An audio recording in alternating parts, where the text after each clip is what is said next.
চাকরিহারাদের ভরসা এখন বিজেপি নেতৃত্ব, আর তাই তো বিজেপি যে সল্টলেকে যে অফিস রয়েছে সেখানে চাকরিহারাদের প্রতিনিধি দল তা দেখা করতে গেলেন নয়া রাজ্য সভাপতি শ্রমিক ভট্টাচার্যের সঙ্গে এবং তাকে গিয়ে তাদের সমস্ত রকম কথা দাবি দাবা জানালেন। অন্যদিকে শ্রমিক ভট্টাচার্য তাদেরকে সাহায্য করার আশ্বাসও দিয়েছেন।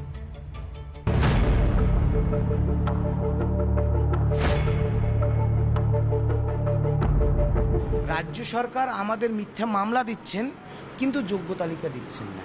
মুখ্যমন্ত্রী সত্যের মুখোমুখি দাঁড়াতে ভয় পান।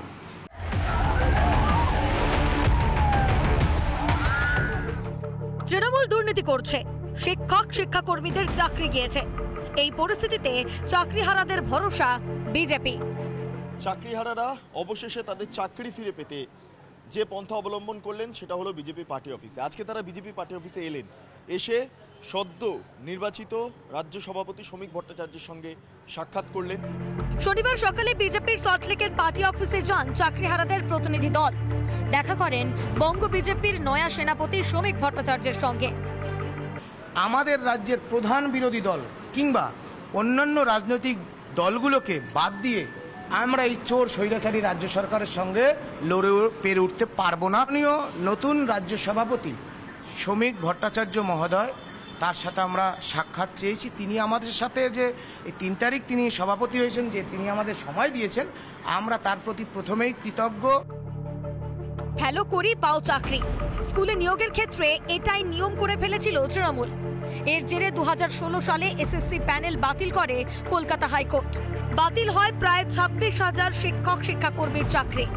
সুপ্রিম কোর্টে গিয়েও লাভ হয়নি। তৃণমূলের দুর্নীতির জেরে পথে বসতে হয়েছে চাকরিহারাদের।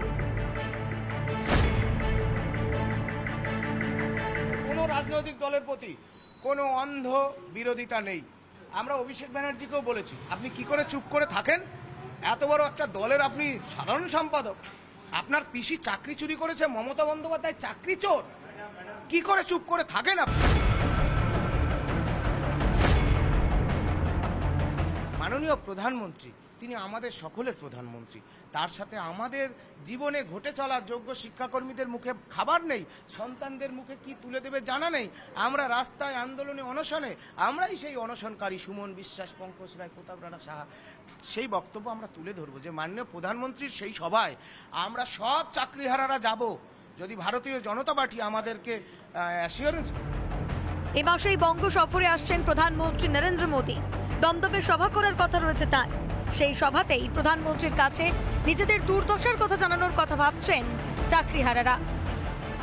এই মুহূর্তে চাকরিহারাদের কাছ থেকে আমরা যে তথ্যটা পাচ্ছি তা হলো বিজেপি সক্রিয়ভাবে এই চাকরিহারা যারা রয়েছেন তাদের আন্দোলনে রাজনৈতিকভাবে অংশগ্রহণ করবেন না, কিন্তু তাদের যে সমর্থন বা আইনি যে সহায়তা, সেই সহায়তা বিজেপি দেবে। সেটা প্রধানমন্ত্রীর সঙ্গে যদি দেখা হয় তারা তাদের সমস্যার কথা জানাবেন, এবং যেহেতু প্রধানমন্ত্রী দেশের সর্বোচ্চ পদে রয়েছেন, কাজে তার দ্বারাতে হয়তো এই সমস্যার সমাধান হতে পারে, এমনটা মনে করছেন চাকরিহারারা। ভিডিও জার্নালিস্ট রবি শর্মার সঙ্গে বিট্টু রায় চৌধুরী, রিপাবলিক বাংলা, কলকাতা।